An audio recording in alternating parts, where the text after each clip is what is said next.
Testing. 1, 2, 3. Here's my demonstration. We are going to talk about the Bulgarian split squat tonight. All right. We are going to conquer the devil today. Together, you and me.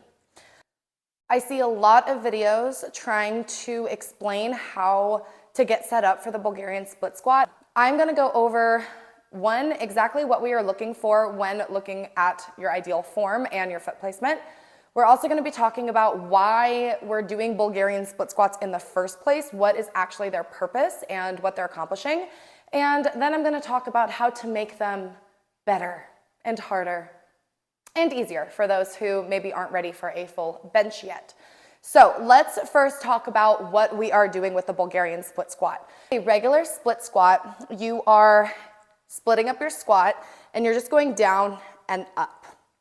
The difference between this and a lunge is going to have you lunging. It's more of a verb. You're moving, whether you're doing a stationary lunge or a walking lunge, versus a split squat. So we're taking your squat, we're splitting it up, and you're going to keep your feet stationary and go up and down.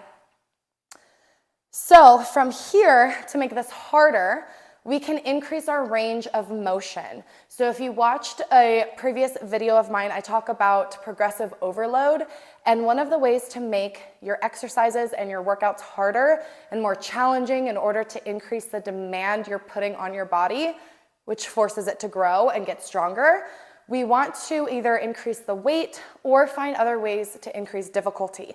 One of those things is to increase the range of motion. So what we're doing with the Bulgarian split squat is we're increasing the range that this back knee can drop all the way down. Notice the angle of my hip here, as well as the angle of my back leg, versus if I'm down, my knee stops here, right? It's almost like I'm raising the floor a little bit upward.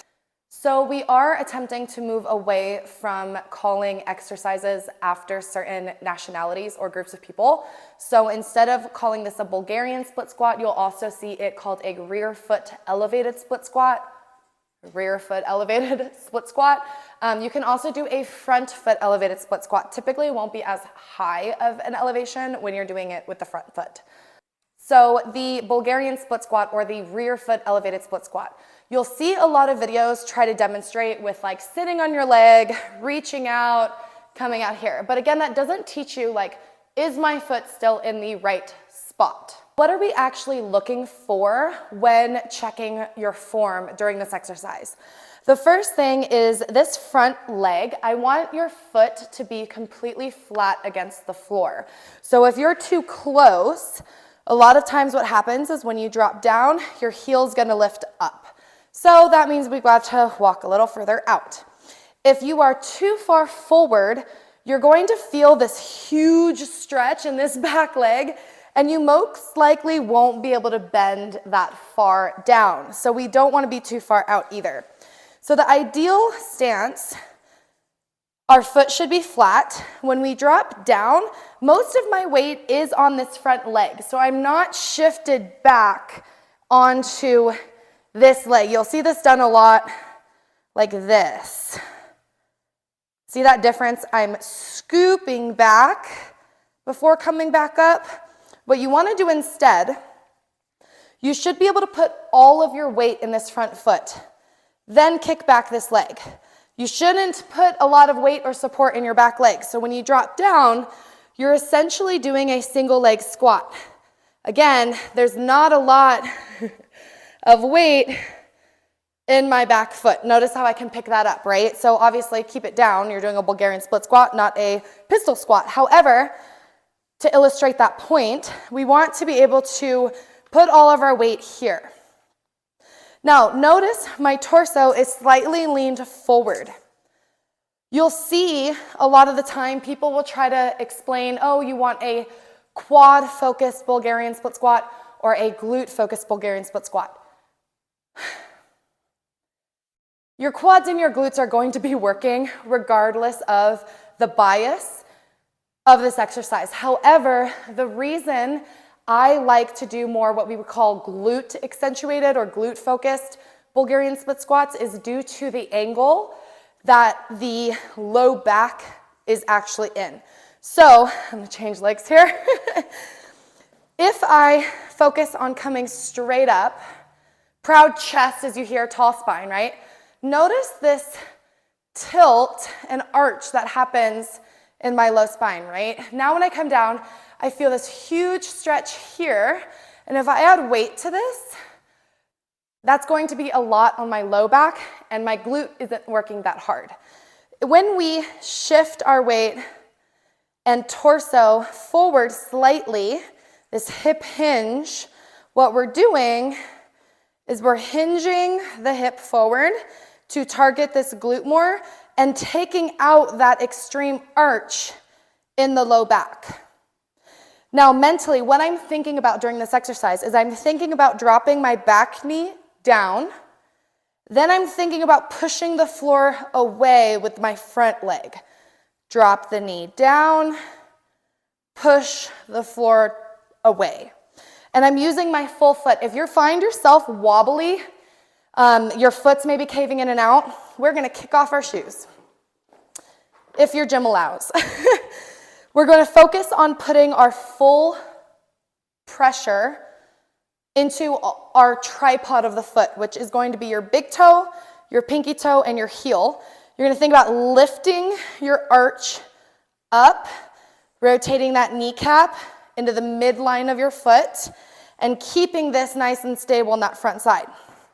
Now when I come down, I have a much more solid base. My knee's in alignment, hip is slightly forward, I can feel this glute working. It's not as much of a quad stretch where it feels like your leg is about to pop off. And if you need to hold on to something, not a big deal. If the bench is too tall and you're not actually dropping all the way down, there's actually no point in your back foot being elevated. So the point is to increase range of motion from here. So if you're only doing your split squats halfway anyway, don't worry about moving to Bulgarian split squats until your full range is there. If you're not ready to use a full bench, you can use something a little shorter, and these usually have risers so that you can make this taller over time. So you can go here, and then maybe after a couple of workouts you do that. Maybe it didn't make you nearly as sore. Now we can add a little taller. When you want to add some weight, I'm gonna grab some 10s.